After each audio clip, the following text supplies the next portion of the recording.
Educación y sociedad, sección 12. Epílogo, primera parte. La escuela de la esclavitud, parte 2. Esta es una obra del sociólogo y filósofo Émile Durkheim. Más arriba nos preguntábamos el motivo por el cual el pueblo no había atribuido a nuestro Jules un apodo que le relacionase con la escuela. Es que la operación de seducción, con un mínimo de riesgo, ha dado los frutos apetecidos. Los partidarios de la repartición querían a la escuela primaria, gratuita y obligatoria, y la han conseguido. No saben aún lo que en ella a sus hijos les espera.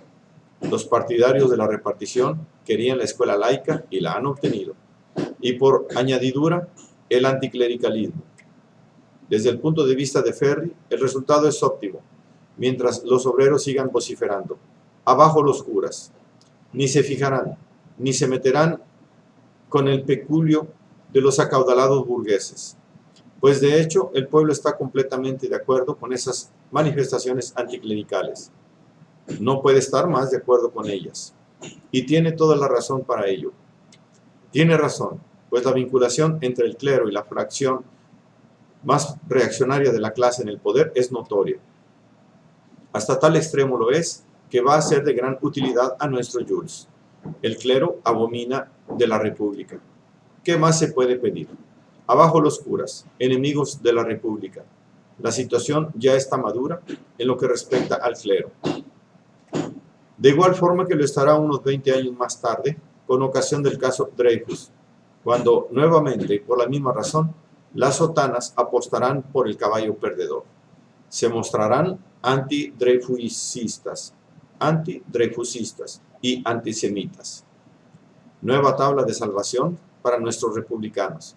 Esta vez serán los radicales, que aprovecharán esa maniobra en falso del clero para que no se demore por más tiempo la separación de la Iglesia y del Estado. Ley que fue votada en 1905, es decir, el mismo año en que Durkheim pronunciaba esa lección de apertura de curso, la evolución y el papel de la enseñanza secundaria en Francia, que es la última de las conferencias que figuran en esta obra.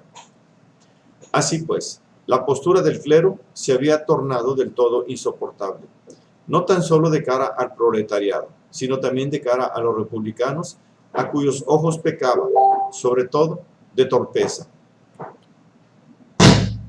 Las publicaciones satíricas pusieron el dedo en la llaga y llevaron a cabo una campaña anticlerical brutal, sin matización alguna. Por ejemplo, en ningún momento los dibujantes de El plato de mantequilla, la más mordaz sin duda alguna de esas publicaciones, se plantean interrogantes acerca de la licitud de la lucha entablada en contra de la Iglesia. Muy al contrario, cargan las tintas. Evidentemente, esto significa que el público está de su parte y que no le sorprende lo más mínimo ese estallido de violencia en contra de las sotanas. En 1900, tan solo una minoría alcanza a vislumbrar, tras la cuestión religiosa, la cuestión social, tras o más bien vinculada a ella. Las masas populares, ellas, se entregan de lleno al odio hacia los representantes del clero. Cuán lejos nos hallamos del ecumenismo sin fronteras contemporáneo, mediante el cual hoy en día el Papa no tiene reparos en manifestarse abiertamente en contra de la contraconcepción, y el obispo de París en contra de la práctica del aborto, abundando en el mismo sentido que la fracción más reaccionaria de la burguesía, de la profesión médica y demás. El lector, así lo suponemos, habrá comprendido que no se trata aquí del creyente, sino de la institución clerical. En cierta manera, el caso Dreyfus es, desde este punto de vista, la repetición del caso de la escuela laica. El clero francés de aquella época no puede variar de criterio. Sus conveniencias se lo impiden. De ahí el odio popular. Hasta tal extremo se lo impiden que el clero hace oídos sordos a la homilía acerca de la generalidad que le dirige el propio Papa. En efecto, León XIII ha hecho saber con toda claridad a los republicanos que estaba de su parte, el mismísimo León XIII, que ha comprendido que el poder de las gentes de bien, con bienes, pasa ahora a través de las instituciones republicanas. Inicialmente, en 1884, es decir, inmediatamente después de la promulgación de las leyes escolares y en el preciso momento en que fueron votadas las leyes coloniales, aprovechando la buena acogida dispensada a las anteriores, no titubea en aportar su apoyo moral a Ferry a través de ese mensaje desconcertante para el clero francés. Nobilísimo pueblo francés. En 1890, a todas luces incorregible, el Papa reincide en su postura, autorizando, cuando menos por su falta de oposición a ello, al cardenal Lavingeri a pronunciar su homilía de Argel, en la que el cardenal solicita de los católicos franceses una adhesión sin reticencia mental alguna a la forma de gobierno establecida, es decir, a la República. Finalmente, en 1891, es esa obra maestra de paternalismo hipocritón para uso exclusivo del empresariado y modelo de fingimiento, la encíclica Rerum Novarum. No será, pues, por falta de advertencias procedentes desde el más alto nivel, que el clero francés se comportará con tanta torpeza. Ahora bien, ¿cómo actuar de forma diferente cuando no se es más que un pobre cura pueblerino y la vida económica de uno, al propio tiempo que la influencia que se pueda tener depende tan directamente del cacique local? El cura del pueblo, es decir, el cura por excelencia, no puede sentirse aludido en esa homilía papal. Se siente tanto menos aludido cuanto que aquellos mismos que orquestan la ofensiva son sus aliados de la víspera y de mañana. En el periodo que abarca los años de la última década del siglo XIX, ante la agitación obrera en las fábricas de Asseville, Anzin, Francisque Sarcey, hombre dotado de una privilegiada mente libre, pero sin embargo hombre de orden, escribe en una carta abierta a un eclesiástico: en esta hora el enemigo es el colectivismo, y yo creo, señor cura, que lo combatiremos codo con codo. 1896. ¿Cómo va a ser posible que los curas de pueblo, los curas por excelencia, lleguen a interpretar ese galimatías? De ahí su lucha tan irrisoria como encarnizada, hasta el extremo de que el muy moderado diario de debates se permitirá escribir: se ha hecho de Dios un personaje político, ocupa su asiento a la derecha. Si se presta oídos a los discursos del clero, no cabe duda de que la cosa resulta efectivamente diáfana. La revolución representa el mal, asegura el Universo, 28 de mayo de 1880. E incluso cuando emprende algo que reviste la apariencia del bien, si se busca bien a fondo, siempre se halla en este el mal, dado que, a fin de cuentas, sigue la instigación que le proviene del enemigo del género humano. Por tanto, la instrucción absolutamente gratuita, es decir, pagada por todo el mundo, tal como proyectan establecerla los mamelucos de la República, es destructora de la autoridad familiar. No responde ya a un anhelo popular y resulta perjudicial para el verdadero progreso de la enseñanza. Sí, la formación de la mente y del corazón del niño, su educación, ese vocablo del que tan solo la religión y la familia conocen el sentido, que pasará siempre desapercibido a los ojos de los maestros de escuela estatales, constituye el deber primordial de la familia. El niño, por su parte, sacará provecho de la enseñanza recibida en la escuela o no sacará provecho alguno. Si no saca provecho, poca trascendencia tendrá a los ojos de sus padres, puesto que no les cuesta nada.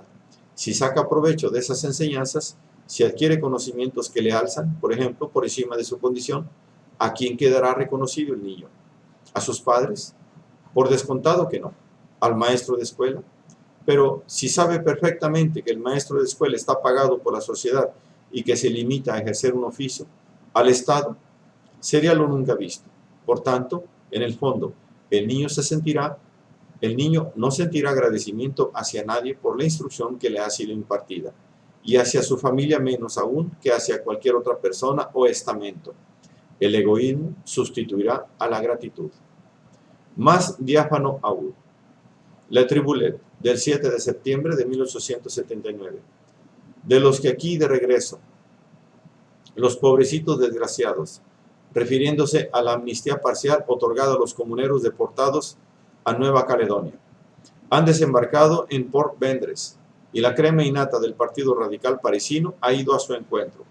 Al ver a esa muchedumbre descreída y sin fe que iba a recibir a una muchedumbre a las que las enseñanzas del arroyo y del laicismo han hecho empuñar las armas, se preguntaba uno por qué estos habían permanecido impunes y aquellos otros habían sido deportados. En cambio, la que sí comprende uno y sin plantearse interrogantes es el odio que puede provocar una iglesia de este tipo. También se comprende que Jules Ferry juega con ventaja y que poco le cuesta hacerse pasar por progresista y sentar las bases de su política escolar. Examinemos ahora lo que aportan esas leyes escolares a la panorámica ideológica de Francia. ¿Qué es lo que conviene enseñar a los hijos de pobres? La obediencia a las leyes, el respeto de las jerarquías, el trabajo sumiso. Uno de los más allegados secuaces de Ferry, el inspector general Pécaut, proclamará con toda crudeza que los maestros de escuela deben inculcar la idea de temperancia, sobriedad, economía austera, privación a ultranza de todo tipo de comodidades y de placeres. Y Ernest Lavis, el orden, el ahorro, el trabajo, eso es lo que debe referenciar el obrero. Por ese camino logra uno elevarse, no de golpe, por supuesto. Mi padre nada tenía, yo algo tengo.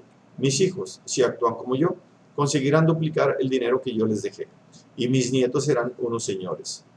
Si Falleux prometía el paraíso en el cielo, la escuela de Ferry, más moderna y más práctica, la propone en la tierra, y es el paraíso burgués del individualismo egoísta. Ahora bien, mucho ojo, no para todos, no todos serán salvados, no tendrán acceso al paraíso burgués más que aquellos que sabrán comportarse de forma juiciosa y pacífica, sumisos y pacientes por espacio de varias generaciones, entonces quizá sus nietos. Las leyes Ferry son, a este punto de vista, la materialización más cercana del positivismo, de ese positivismo que nos habla de las ciegas reivindicaciones, de las reivindicaciones anárquicas de las clases inferiores, que demuestra a través de la estática social que existe una jerarquía social funcionalmente indispensable. Véase el modelo del organismo social y más generalmente el modelo del organismo social y más generalmente el modelo del organismo para analizar las formas sociales vigentes en la obra de Augusto Comte. El camino de ida que lleva de la sociología a la política queda cubierto de esta suerte. El de regreso será obra de Durkheim.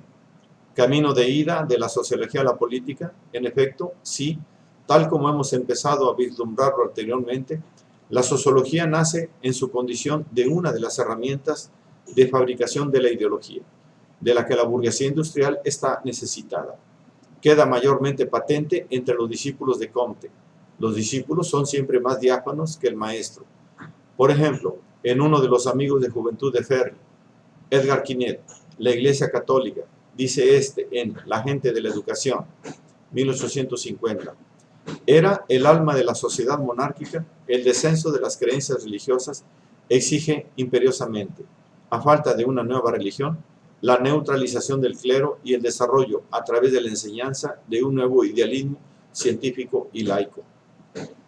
Lo que presupone una teoría sobre este particular. La sociología proveerá a ello. La idea que se oculta tras esos elocuentes discursos resulta diáfana.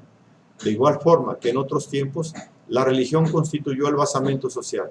De igual forma, hoy en día, lo constituye la escuela. La escuela tiene por objetivo principal el de crear la unidad nacional francesa, la que la conduce a tener que enfrentarse con dos enemigos primordiales. Por una parte, el proletariado. Por otra, las nacionalidades oprimidas dentro del hexágono, aquellos que se designan a sí mismos, hoy en día bajo el nombre de colonizados del interior. La unidad de la educación es concebida de esta suerte como piedra angular de la unidad nacional.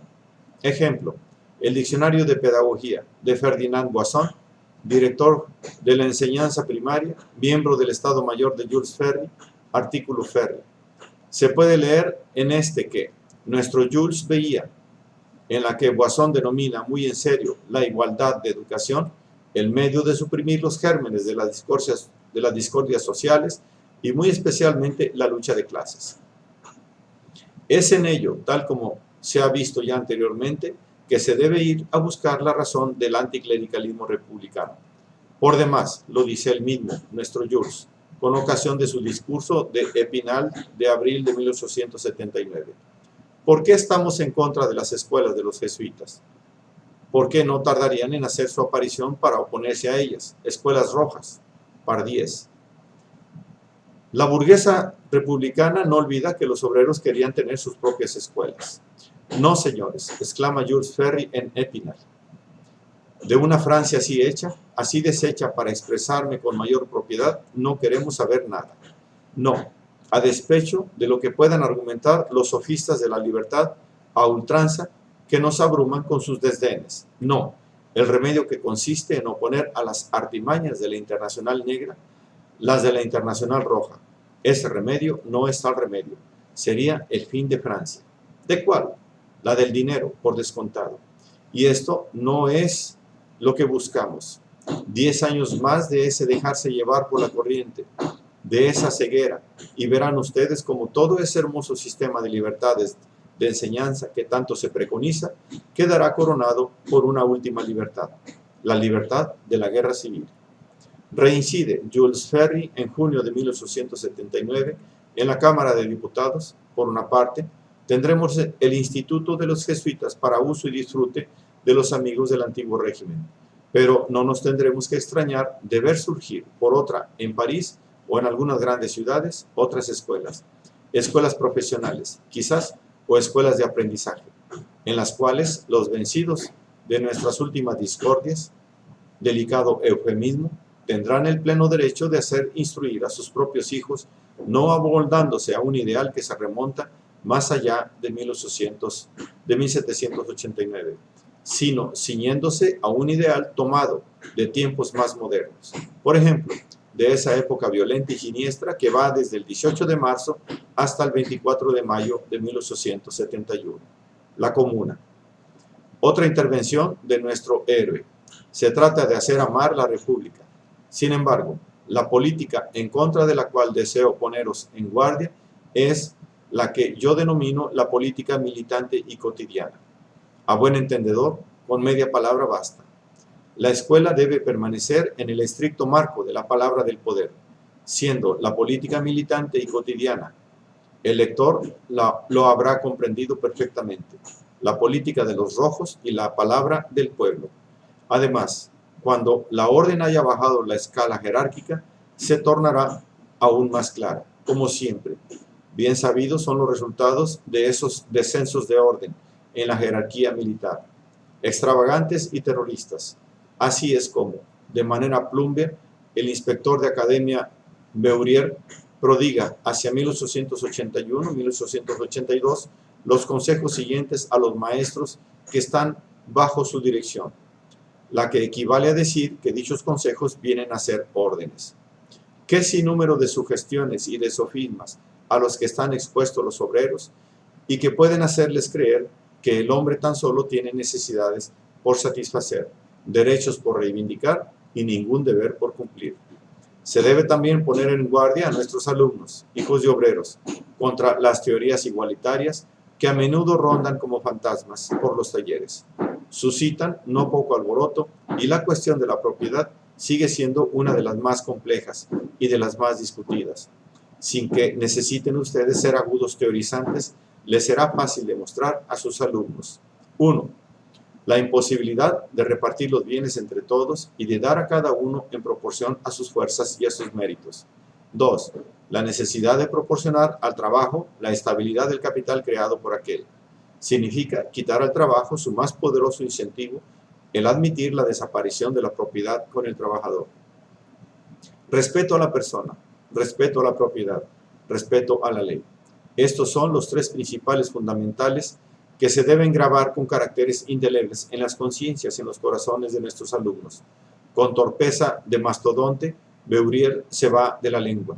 Admiremos, en cambio, la forma en que su superior jerárquico, Félix Cadet, inspector general de la instrucción primaria, otro hombre de orden, dice lo mismo, pero con mayor sutileza.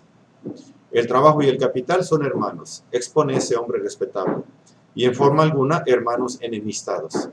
El capital representa el trabajo de ayer que hace posible y fructífero el trabajo de hoy y de mañana.